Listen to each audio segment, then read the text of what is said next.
भारत ने स्वतंत्रता का जश्न मनाया, लेकिन विजय परेड से एक नाम गायब रहा। सुभाष चंद्र बोस, वह व्यक्ति जिसने ब्रिटिशों के खिलाफ सेना खड़ी करने की हिम्मत की, विमान दुर्घटना में मृत घोषित कर दिए गए। न कोई शरीर, न अंतिम शब्द, न कोई समापन। 8 दशकों से एक सवाल अब भी गूंजता है, क्या नेताजी वास्तव में 1945 में मरे थे या राजनीतिक चुप्पी के लिए सच्चाई को दफन कर दिया गया था? नेताजी की आखिरी झात यात्रा 17 अगस्त 1945 को साइगोन, वियतनाम से उनके करीबी सहयोगी कर्नल हबीबुर रहमान के साथ शुरू हुई।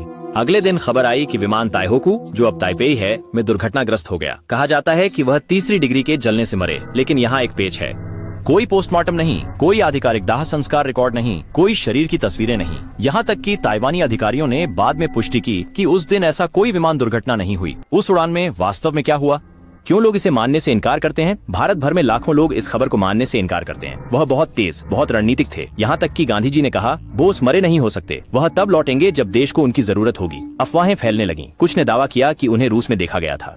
कुछ लोगों ने कहा कि वह तिब्बत में बौद्ध भिक्षु बन गए। अन्य लोगों का मानना था कि वह लौट आए, लेकिन एक अलग पहचान के साथ। जो सिद्धांत प्रचलित हुए, सिद्धांत 1, विमान दुर्घटना वास्तविक है। जापान और आईएनए अधिकारियों ने इसका समर्थन किया, लेकिन विरोधाभासी चश्मदीद गवाहों के बयान ने संदेह पैदा किया। कोई ठोस सबूत नहीं, केवल राख जो कहा जाता है कि जापान के रेनकोजी मंदिर में है। सिद्धांत 2, सोवियतों द्वारा पकड़े गए। ब्रिटिशों को डर था कि बोस यूएसएसआर में शामिल हो जाएंगे। गुप्त पत्रों से पता चलता है कि नेहरू कुछ जानते थे।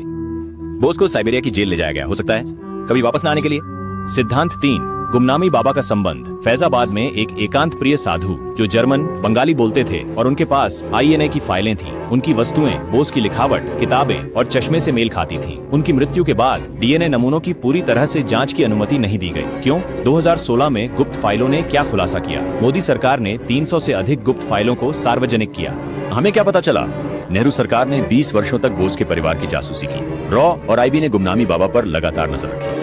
भारतीय नेताओं और यूएसएसआर के बीच पत्राचार था, जिसमें बोस के बारे में पूछा गया, लेकिन कोई निष्कर्ष नहीं, कोई पुष्टि नहीं, बस और सवाल, राजनीतिक मौन। कुछ लोग मानते हैं कि बोस की वापसी को स्वीकार करने से कांग्रेस की कथा में नेहरू के नेतृत्व को अस्थिर कर सकता था, आत्मसमर्पण करने वाले आईएनए सैनिकों के बीच भ्रम पैदा कर सकता था।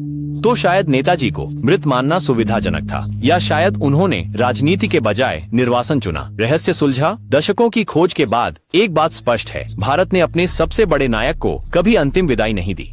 चाहे वह दुर्घटना में मरे हों या मौन के मुखौटे के पीछे जीवित रहे हों, सुभाष चंद्र बोस अनुत्तरित सत्य का प्रतीक बने हुए हैं। क्या आपको लगता है कि नेताजी 1945 में मरे थे, या इतिहास एक बड़ा रहस्य छुपा रहा है? अधिक अनकही सच्चाइयों के लिए नीचे अपनी थ्योरी पर टिप्पणी करें।